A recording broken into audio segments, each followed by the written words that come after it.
네, 오밤중의 뉴스 함께하고 계십니다. 지금 시각은요, 11시 20분입니다.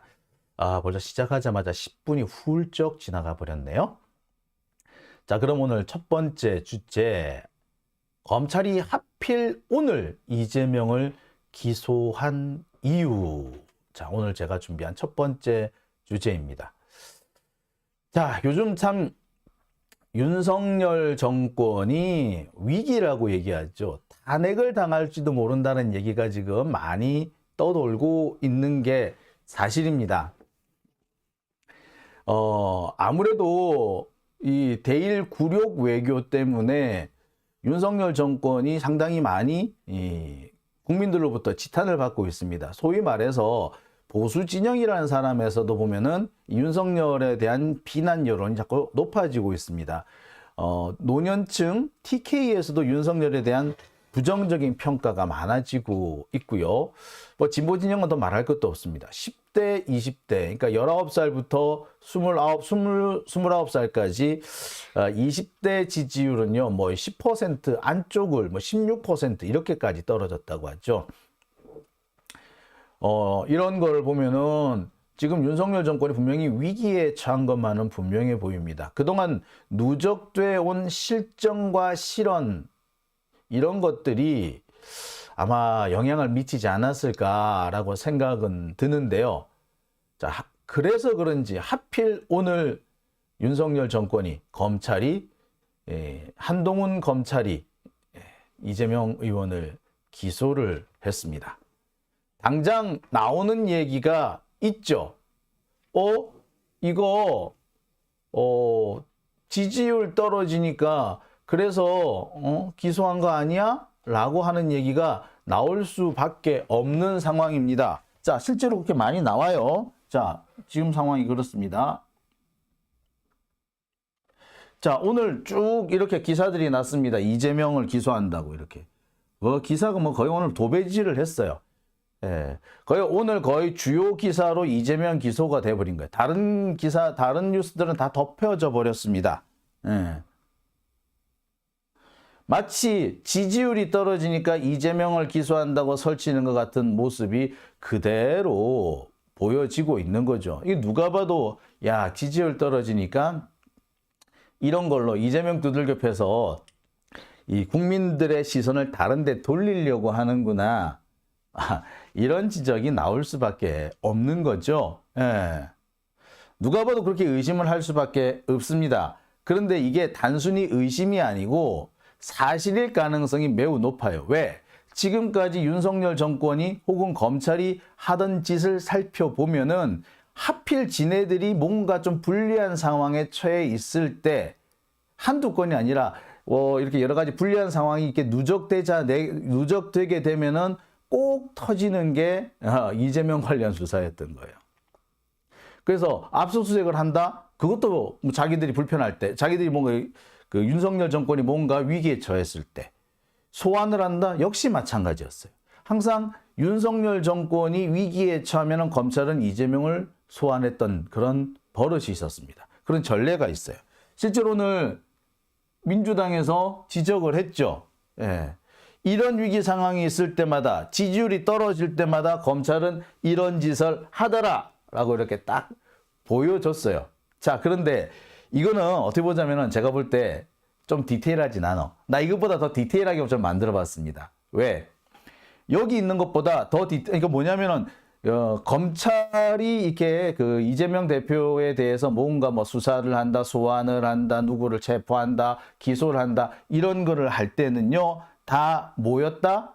다 그 시기마다 뭔가 있었기 때문에 자신들의 위기를 벗어나려고 이런 짓을 했던 게 사실입니다. 하나하나 좀 짚어볼게요. 자, 요것 말고 더 자세히 한번 제가 보여드리겠습니다.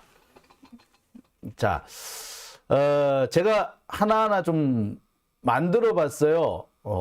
어떤 일이 있었나?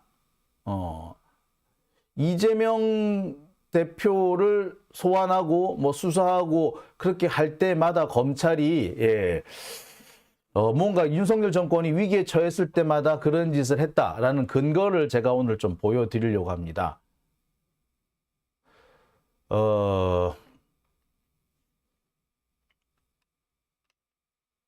자, 이게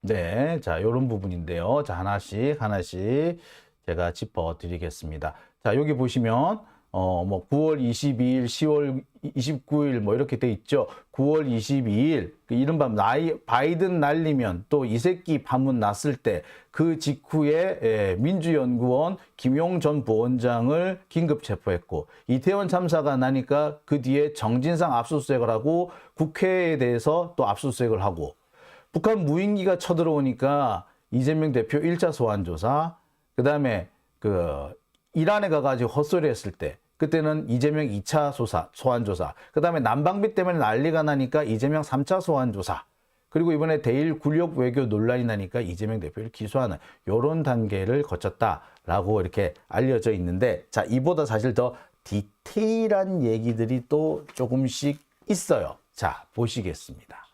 자, 제가 하나씩 살펴봤어. 꺼내봤어. 맨 먼저. 자, 여러분, 작년 9월 달에 윤석열이 미국 가가지고 헛소리를 했습니다. 이른바 이 새끼 파문, 바이든 날리면 이 사건 기억나시죠? 이때가 작년 9월 22일입니다. 그리고 이 며칠 뒤에 강릉 미사일 오폭 사건이 났습니다. 10월 5일이에요. 그러고 난 다음에 무슨 일이 있었다? 바로 10월 19일 민주당사 압수수색하고 김용 부원장에 대한 전격 체포가 이루어집니다. 자, 또 있습니다. 이태원 참사가 났을 때도 국회 본청 사무실 압수수색했는데 이때가 10월 29일. 그 다음에 천공이 청와대 이전에 개입했다라는 소식이 들리자마자 그때부터는 뭘 했다? 이거 보십시오. 자, 천공이 청와대 이전에 개입했다. 북한에 무인기가 날아들어왔다. 그 다음에 1월 초에 뭐도 합니까? 이른바 핵보유 선언까지 하죠. 핵보유 선언을 하고 난 다음에 난리가 났어요. 그래서 한 일이 뭐다? 당장 제일 문제가 됐던 게 바로 이재명 대표에 대한 1차 소환이 이때 이루어지는 겁니다. 자, 되게 당황스러운 부분이 아닐 수가 없죠. 딱 무슨 지들이 뭔가 불리한 일이 터지면 꼭 이재명을 물고 늘어졌다. 뭐 이렇게 볼 수 있는 정황이 딱 맞아 떨어지는 거죠. 다시 한번. 맨 처음에 이 새끼 날리면 파문이 난 게 9월 22일, 강릉 미사일 오폭 사건이 난 게 10월 5일. 이때 지지율은 24%, 27%. 그러니까 그 며칠 뒤에 김용 부원장에 대한 체포가 들어갑니다. 자, 그 다음 이태원 참사가 난 게 10월 29일, 천공의 청와대 이전 논란이 난 게 12월 5일, 북한 무인기가 온 게 12월 26일, 그 다음에 핵 보유 선언하는 바람에 쌩 난리가 한번 났었죠. 바이든한테 쫑크 못 가면 난리도 아니었었던 기억나시죠? 그때 이재명 대표에 대한 1차 소환이 이루어집니다. 그리고 여기 하나 빠진 게 있죠. 뭐? 여러분 혹시 여러분 작년 12월 말쯤에 기억나십니까? 우리가 알고 있는 빈곤 포르노 사건 기억하시죠? 이 빈곤 포르노 사건. 이 빈곤 포르노 사건으로 논란이 한참 빚어졌던 일도 있었습니다. 자, 이 무렵에 윤석열 지지율이 불안했었어요. 불안하고 계속 안 좋은 일이 퍼지니까 국면 전환용으로 1차 소환을 합니다. 자, 그리고 이란은 뭐 적이다 라는 얘기 했던 거 기억하시죠? 그 다음에 천공에 대한 방송국 의혹, 천공이 방송국을 뭐 만들었네 어쩌네, 근데 그걸 특혜를 줬네 어쩌네, 이 난리 났던 거 기억하실 겁니다. 그때 윤석열은 뭐 했다? 이재명 대표에 대한 2차 소환을 합니다. 야, 이거 못됐다. 그죠? 그 다음에 김건희 금감원 133호 사건이 터진 게 1월 23일이에요. 그 다음에 이상민 탄핵이 2월 8일. 자, 그러니까 3차 소환이 딱 됩니다. 자, 그리고 이상민 탄핵 관련해가지고 또 막 시끄럽고 딱 한참 시끄러워하고 난 다음에 되니까, 예, 그 다음에 있었던 게 이재명 대표에 대한 체포 동의안이 올라오죠. 그리고 난 다음에 이번에 일본 대일 구력 외교 논란이 나니까 기소를 하게 됩니다. 그리고 이 상황 전체를 관통하는 논란이 하나 있죠. 바로 난방비 폭등입니다. 제가 볼 때는 그래요. 난방비 폭등하고 여러분 저기 우리 그 무역 적자만 나고 이래가지고 무역 적자가 700억 달러니 800억 달러니 그 논란 한참 빚어졌을 때가 2월 하순경이었죠. 그러니까 2월 하순경에 무슨 일이 벌어졌다? 네, 이재명 대표에 대한 체포 동의안이 이때 딱 올라와요. 자, 여기서 제가 좀 빠졌는데, 자, 요렇게까지 포함을 해보면 정말 기묘하게 딱 날짜가 맞아 떨어집니다. 그죠? 이거는 아니라고 그러려고 해도 도저히 아니라고 할 수가 없는 사안이죠. 누가 보더라도 이렇게 공교로울 수가 없어요. 누가 보더라도 경교로울 수가 없는 거죠. 이렇게 날짜를 딱딱 맞추기도 힘듭니다. 고의적으로 맞춘데도 참 너무 힘들죠. 근데 이렇게 날짜를 참 맞췄다? 예, 이거는 다 의도적이었던 겁니다. 예, 무슨 일이 생긴다? 아, 지지율 떨어진다? 분위기 심상치 않다? 야, 이재명 때려라. 라는 거죠. 누가 보더라도 이거는 고의성이 있는 겁니다. 그죠? 만파워님, 이재명 대표님이 동네 북이 됐다라고 하시고요. 황태균님, 그러고 보니 사건 사고 없는 날이 없었어요. 지난 1년 동안 마음 편한 날이 하루도 없었어요. 예, 맞습니다. 정말 하루도 충격이 없던 날이 없었죠. 솔직히 말하자면 맨 처음에 이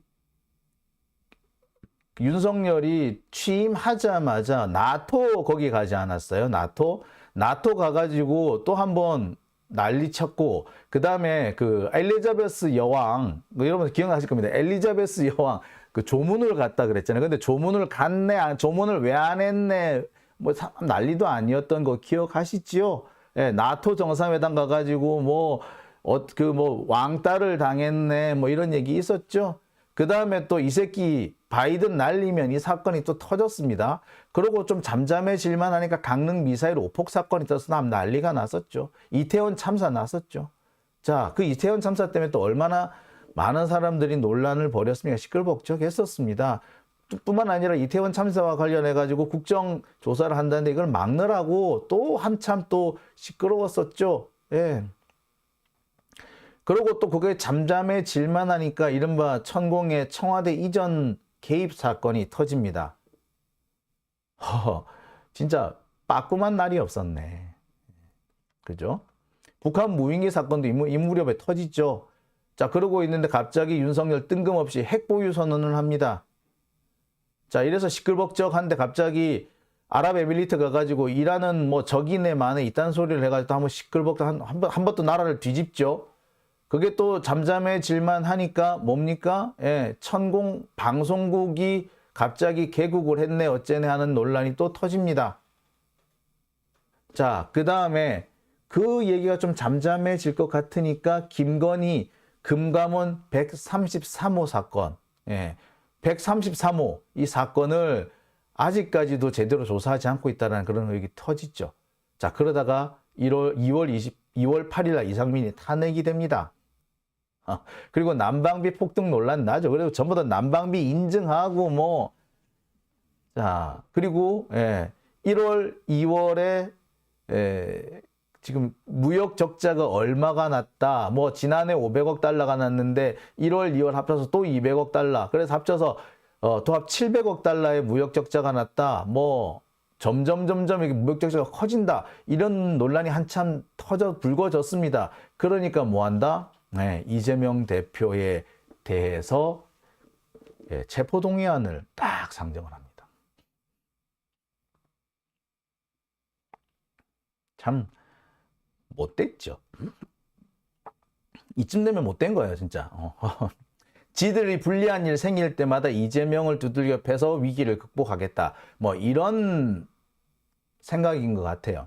그리고 이번에도 보면은 한참 굴욕 외교 논란이 번지기 시작하니까 후다다닥 이재명을 기소를 합니다. 누가 보더라도요, 이거는 의도적이다라고 말하지 않을 수가 없죠. 그렇다면은 이재명을 기소한 이유도 여기서 나오는 겁니다.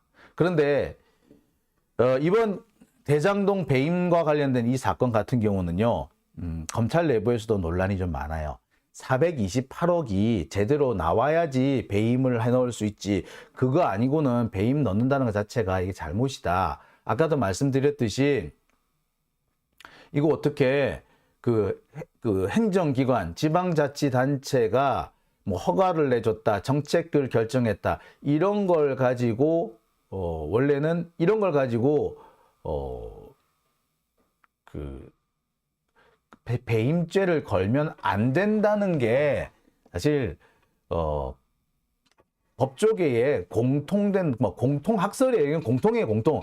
아니 그렇게 되기 시작하면은 행정기관이나 지방자치단체 정책 집행 허가 뭐 이런 걸 가지고 문제를 삼기 시작하면은 정말 끝없이 문제가 생깁니다.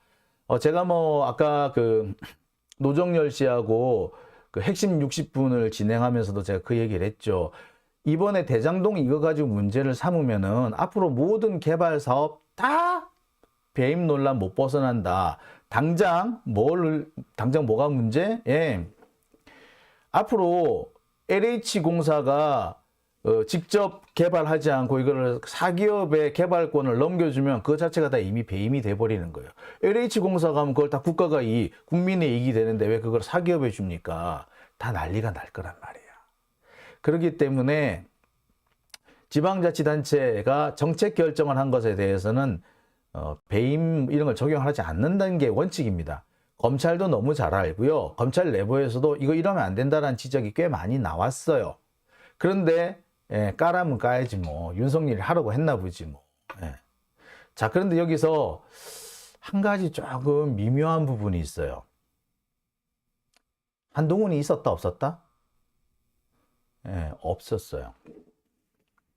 이재명 기소하겠다라고 한 게 오늘 발표난 게 오늘 오전에 발표가 났잖아요. 어제 그제부터 뭐 뉴스가 나오기 시작했고 오늘 기소한다고 나왔잖아. 그런데 이 시간 동안 한동훈은 외국 출장 나가 있었죠. 한동훈은 이거를 자기 손에 피를 안 묻히고 싶었던 거예요. 그렇게 볼 가능성도 사실은 배제하기 어렵습니다. 이게 이제 참 여러분들도 보시다시피 한동훈이라는 애가 상당히 좀 영악한데 지금 이번에 여기서 쏙 빠져나간 거 보면 얘가 뭔가 자기 살 길을 찾나? 이런 의심을 안 할 수가 없어요. 여러분들 볼 때는 어떠세요? 참 답답한 얘기인데 한편으로는 좀 좀 황당하죠. 한동훈 되게 약삭 빠르네 싶기도 하고 한편으로는 이게 검찰 내부에서도 지금 논란이 있구나 뭐 이 정도까지 어느 정도 이게 감이 잡히실 겁니다. 바로 그런 부분이 있다라는 거죠.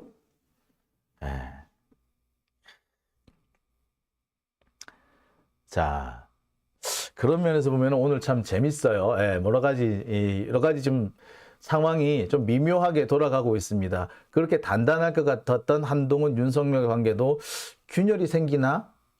이런 조짐마저 좀 보이고 있어요. 이게 어떻게 보자면 그 분열 조짐의 시작은 제가 보기에는 이게 1대1 굴욕 외교가 아닌가라는 생각이 듭니다. 여러분 아실 겁니다. 어제인가요? 윤석열이 국무회의를 열어가지고 뭐 20몇 분 동안 뭐 대일 굴욕 외교에 대해서 변명을 막 늘어놨는데 변명을 늘어놓는 게 국민을 설득하겠다라는 그런 자세가 아니라 마치 야단치는 자세였죠. 거기에 그 앉아있던 그 장관들 모두가 사실 불려가가지고 야단 맞는 그런 분위기였어요. 근데 거기는 누구는 또 빠졌다? 한동훈은 또 쏙 빠졌네. 야, 뭔가 시사하는 바가 좀 있지 않습니까? 아, 자, 최송란님, 폭망이 가까워지나요? 라고 하셨고요. 화이트 루이님, 한동훈도 치 떨린다고 하셨습니다. 예. 자, 순데렐라님, 한동훈이 윤석열을 배신해서 기소하는 거 아니냐? 뭐, 글쎄요. 네, 까미오님도 오셨네요. 네. 자, 그래서 뭐 앞으로 이번 사건이 어떻게 흘러갈지는 좀 더 지켜봐야 될 것 같습니다. 하지만 지금까지의 분위기와는 좀 다른 무언가가 있다라는 건 분명해 보입니다. 자, 오늘 첫 번째 주제는 여기까지 하고요. 두 번째 주제로 넘어갑니다. 네, 두 번째 주제 넘어갑니다.